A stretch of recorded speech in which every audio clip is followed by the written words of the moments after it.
கர்த்தருடைய நாமத்திற்கு ஸ்தோத்திரம். ஒவ்வொரு நாளும் கேட்பதன் மூலம் ஒரு வருடத்தில் பைபிள் வாசிப்பை முடிக்க இந்த சேனல் உதவுகிறது. Please subscribe and support us. இன்றைய வேத பகுதி ஓசியா அதிகாரம் 6. கர்த்தரிடத்தில் திரும்புவோம் வாருங்கள். நம்மை பீறினார், அவரே நம்மை குணமாக்குவார். நம்மை அடித்தார், அவரே நம்முடைய காயங்களை கட்டுவார். 2 நாளைக்கு பின்பு அவர் நம்மை உயிர்ப்பிப்பார். 3ஆம் நாளில் நம்மை எழுப்புவார். அப்பொழுது நாம் அவருடைய சமூகத்தில் பிழைத்திருப்போம். அப்பொழுது நாம் அறிவடைந்து கர்த்தரை அறியும்படி தொடர்ந்து போவோம். அவருடைய புறப்படுதல் அருணோதயம் போல ஆயத்தமாயிருக்கிறது. அவர் மழையைப் போலவும் பூமியின் மேல் பெய்யும் முன்மாறி பின்மாறியைப் போலவும் நம்மிடத்தில் வருவார். எப்பிராயீமே, உனக்கு என்ன செய்வேன்? யூதாவே, உனக்கு என்ன செய்வேன்? உங்கள் பக்தி காலையில் காணும் மேகத்தைப் போலவும் விடியற் காலையில் தோன்றும் பனியைப் போலவும் ஒளிந்து போகிறது. ஆகையால் தீர்க்க தரிசிகளைக் கொண்டு அவர்களை வெட்டினேன். என் வாய்மொழிகளைக் கொண்டு அவர்களை அதம் பண்ணினேன். உன் மேல் வரும் தண்டனைகள் வெளிச்சத்தைப் போல் வெளிப்படும். பலியே அல்ல, இரக்கத்தையும் தகன பலிகளை பார்க்கிலும் தேவனை அறிகிற அறிவையும் விரும்புகிறேன். அவர்களோ ஆதாமை போல் உடன்படிக்கையை மீறி அங்கே எனக்கு விரோதமாய் துரோகம் பண்ணினார்கள். கீலேயாத் அக்கிரமம் செய்கிறவர்களின் பட்டணம், அது இரத்த காலடிகளால் மிதிக்கப்பட்டிருக்கிறது. பரிகாரரின் கூட்டங்கள் ஒருவனுக்கு காத்திருக்கிறது போல சீகேமுக்கு போகிற வழியிலே கொலை செய்கிற ஆசாரியரின் கூட்டம் காத்திருக்கிறது. தோஷமான காரியங்களையே செய்கிறார்கள். பயங்கரமான காரியத்தை இஸ்ரவேல் வம்சத்தாரில் கண்டேன். அங்கே எப்பிராயீமின் வேசித்தனம் உண்டு. இஸ்ரவேல் தீட்டுப்பட்டு போயிற்று. யூதாவே, உனக்கு ஒரு அறுப்பு காலம் நியமிக்கப்பட்டிருக்கிறது. ஓசியா அதிகாரம் 7. நான் என் ஜனத்தின் சிறையிருப்பை திருப்பும் போதும், நான் இஸ்ரவேலை குணமாக்க விரும்பும் போதும், எப்பிராயீமின் அக்கிரமமும் சமாரியாவின் பொல்லாப்புகளும் வெளிப்படுத்தப்படும். அவர்கள் வஞ்சனை செய்கிறார்கள். திருடன் உள்ளே வருகிறான். வெளியே பரிகாரரின் கூட்டத்தார் கொள்ளையிடுகிறார்கள்.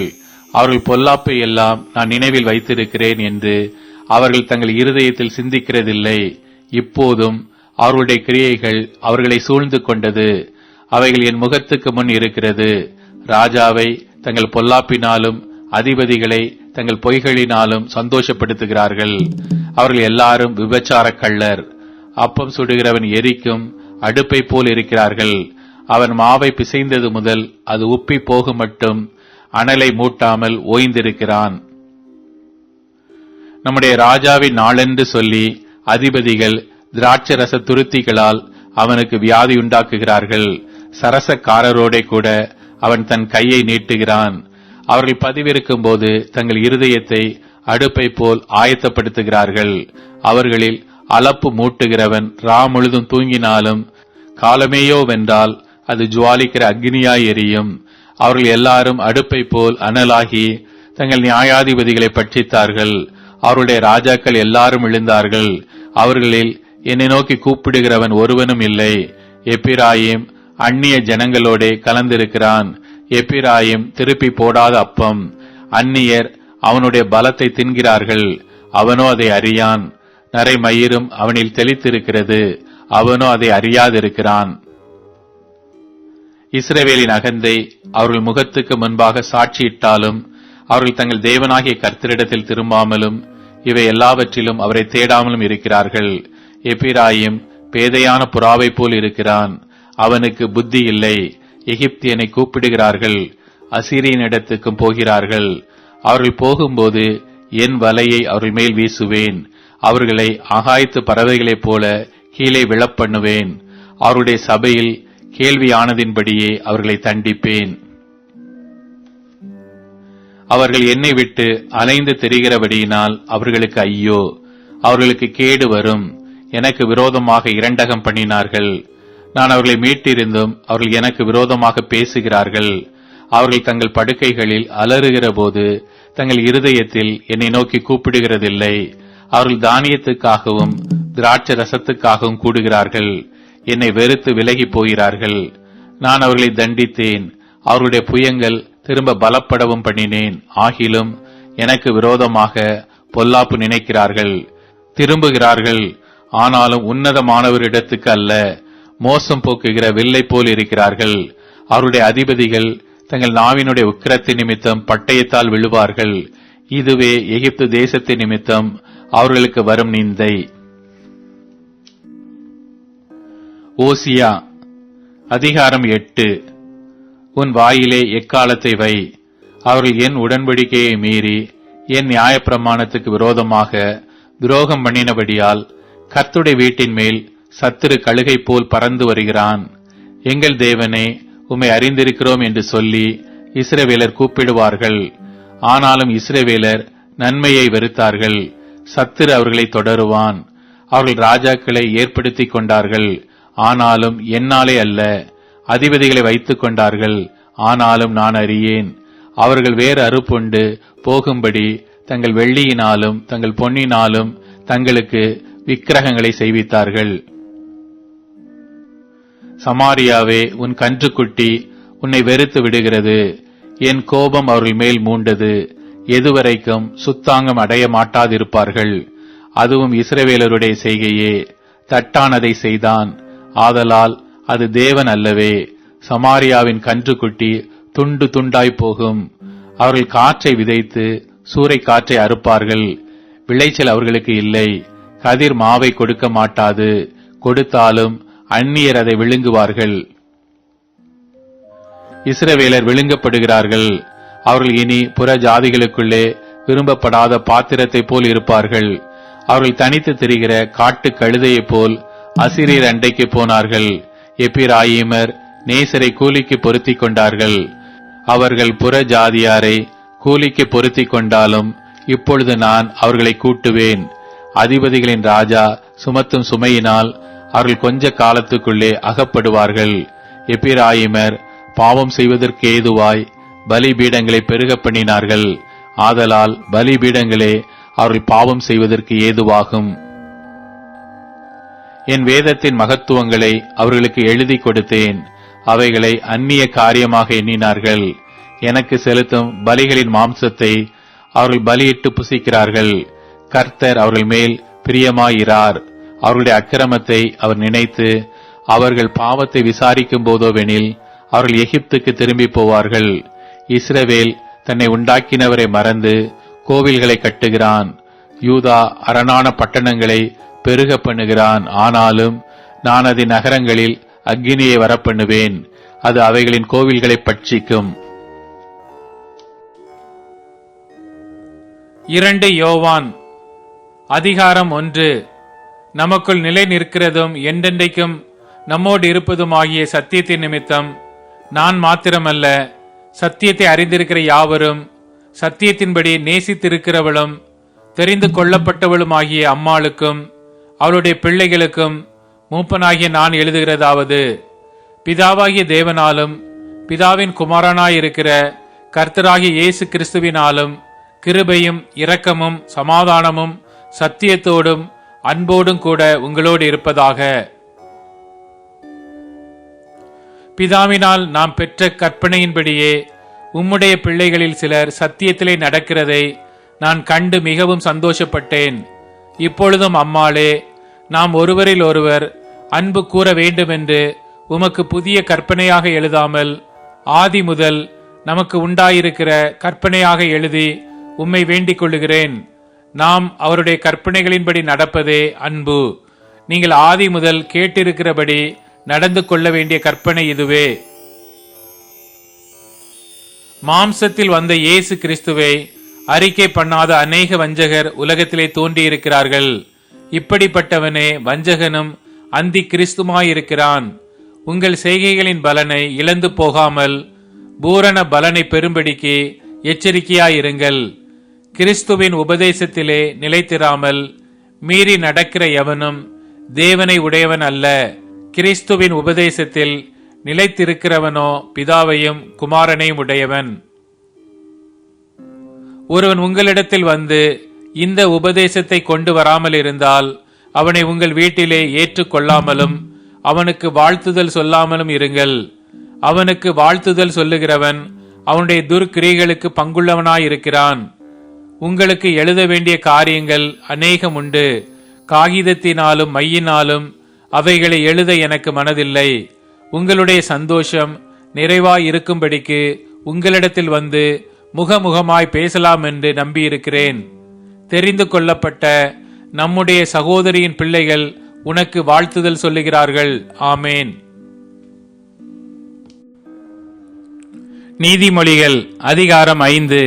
என் மகனே, என் ஞானத்தை கவனித்து என் புத்திக்கு உன் செவியை சாய். அப்பொழுது நீ விவேகத்தை பேணிக் கொள்வாய். உன் உதடுகள் அறிவை காத்துக்கொள்ளும். பரஸ்திரியின் உதடுகள் தேன் கூடு போல் ஒழுகும். அவள் வாய் எண்ணெயிலும் மிருதுவாய் இருக்கும். அவள் செய்கையின் முடிவோ எட்டியைப் போல கசப்பும் இருபுறமும் கருக்குள்ள பட்டயம் போல் கூர்மையுமாயிருக்கும். அவள் காலடிகள் மரணத்துக்கு இறங்கும். அவள் நடைகள் பாதாளத்தை பற்றி போகும். நீ ஜீவ மார்க்கத்தை சிந்தித்துக் கொள்ளாதபடிக்கு அவளுடைய நடைகள் மாறி மாறி விகாரப்படும். அவைகளை அறிய முடியாது. ஆதலால் பிள்ளைகளே, இப்பொழுது எனக்கு செவி கொடுங்கள். என் வாயின் வசனங்களை விட்டு நீங்காதிருங்கள். உன் வழியை அவளுக்கு தூரப்படுத்து. அவளுடைய வீட்டின் வாசலை கிட்டச் சேராதே. சேர்ந்தால் உன் மேன்மையை அந்நியர்களுக்கும் உன் ஆயுசின் காலத்தை கொடூரருக்கும் கொடுத்து விடுவாய். அந்நியர் உன் செல்வத்தினால் திருப்தி அடைவார்கள். உன் பிரயாசத்தின் பலன் புறத்தியாருடைய வீட்டில் சேரும். முடிவிலே உன் மாம்சமும் உன் சரீரமும் உருவழியும் போது நீ துக்கித்து, ஐயோ, போதகத்தை நான் வெறுத்தேனே, கடிந்து கொள்ளுதலை என் மனம் அலட்சியம் பண்ணினதே, என் போதகரின் சொல்லை நான் கேளாமலும் எனக்கு உபதேசம் பண்ணினவர்களுக்கு என் செவியை சாயாமலும் போனேனே. சபைக்குள்ளும் சங்கத்துக்குள்ளும் கொஞ்சம் குறைய எல்லா தீமைக்கும் உள்ளானேனே என்று முறையிடுவாய். உன் கிணற்றிலுள்ள தண்ணீரையும் உன் துறவில் ஊறுகிற ஜலத்தையும் பானம் பண்ணு. உன் ஊற்றுக்கள் வெளியிலும் உன் வாய்க்கால்கள் வீதியிலும் பாய்வதாக. அவைகள் அந்நியருக்கு உரியவைகளாயிராமல் உனக்கே உரியவைகளாயிருப்பதாக. உன் ஊற்றுக்கண் ஆசீர்வதிக்கப்படுவதாக. உன் இள வயதின் மனைவியோட மகிழ்ந்திரு. அவளே நேசிக்கப்படத்தக்க பெண் மானும் அழகான வரையாடும் போல் இருப்பாளாக. அவளுடைய ஸ்தனங்களே எப்பொழுதும் உன்னை திருப்தி செய்வதாக. அவளுடைய நேசத்தால் நீ எப்பொழுதும் மயங்கி இருப்பாயாக. என் மகனே, நீ பரஸ்திரியின் மேல் மயங்கித் திரிந்து அந்நிய ஸ்திரியின் மார்பை தழுவ வேண்டியதென்ன? மனுஷனுடைய வழிகள் கர்த்தரின் கண்களுக்கு முன்பாக இருக்கிறது. அவனுடைய வழிகள் எல்லாவற்றையும் அவர் சீர்தூக்கி பார்க்கிறார். துன்மார்க்கனை அவனுடைய அக்கிரமங்களை பிடித்துக் கொள்ளும். தன் பாவ கயிறுகளால் கட்டப்படுவான். அவன் புத்தியை கேளாததினால் மடிந்து தன் மதிக்கேட்டின் மிகுதியினால் மயங்கிப் போவான்.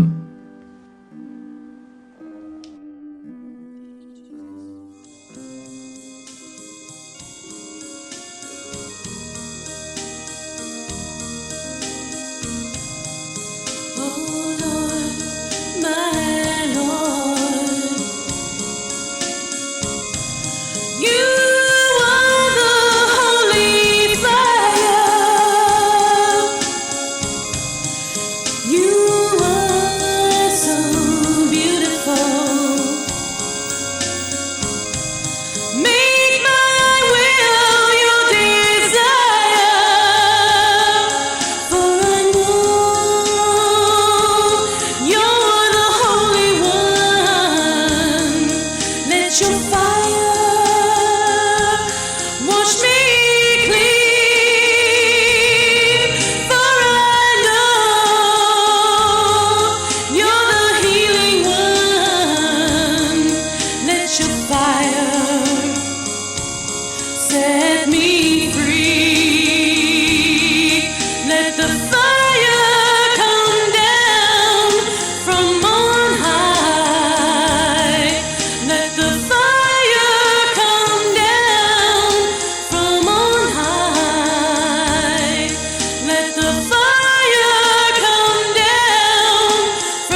இப்போது tune in, Spotify, Amazon music மற்றும் யூடியூப் மியூசிக் ஆகியவற்றில் நமது பைபிள் 365 சேனல் கிடைக்கிறது. ஃபாலோ பண்ணுங்க.